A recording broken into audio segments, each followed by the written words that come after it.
सामान्यतः साल में 3 बार संसद का सत्र बुलाया जाता है। बजट सत्र तो जनवरी से शुरू होता है और अप्रैल मई तक चलता है। जुलाई अगस्त में मानसून सत्र बुलाया जाता है और साल के अंतिम महीने नवंबर दिसंबर में शीतकालीन सत्र होता है। लेकिन यह परंपरा इस बार टूट गई है क्योंकि सरकार अब शीतकालीन सत्र नहीं बुला रही है। इसे लेकर विपक्ष ने सरकार की घेराबंदी तेज कर दी है।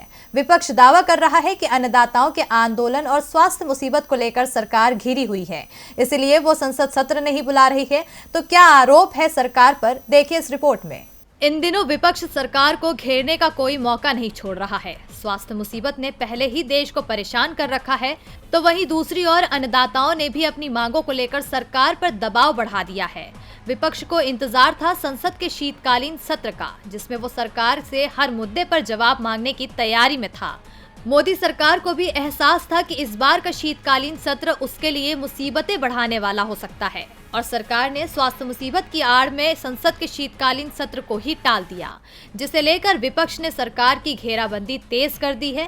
कांग्रेस प्रवक्ता रणदीप सिंह सुरजेवाला ने ट्वीट करते हुए कहा कि मोदी जी, स्वास्थ्य मुसीबत में नीट, जेई और आईएएस की परीक्षाएं संभव है। स्कूलों में कक्षाएं, यूनिवर्सिटी और परीक्षाएं संभव है। बिहार बंगाल में चुनावी रैलियां संभव है, तो संसद का शीतकालीन सत्र क्यों नहीं? जब संसद में जनता के मुद्दे ही नहीं उठेंगे तो लोकतंत्र का अर्थ ही क्या बचेगा?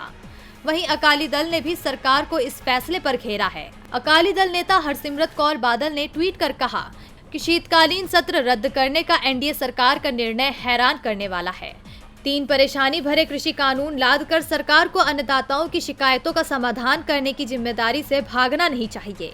सरकार को एक दिन का विशेष संसद सत्र बुलाना चाहिए। निश्चित ही एक दिन के सत्र के लिए एहतियात बरते जाएंगे। जाहिर है कि पिछले दिनों सरकार कई मुद्दों को लेकर घिरी हुई है। इस वजह से सरकार को डर है कि ये सभी मुद्दे सरकार को सदन में सियासी नुकसान करा सकती है। इसीलिए अब मामला बजट सत्र तक के लिए टाल दिया गया है। बजट सत्र जनवरी के तीसरे या चौथे हफ्ते में बुलाया जा सकता है। तब तक सरकार को उम्मीद है कि अन्नदाताओं के साथ मामले में कोई हल निकल आए। डीबी लाइव की रिपोर्ट।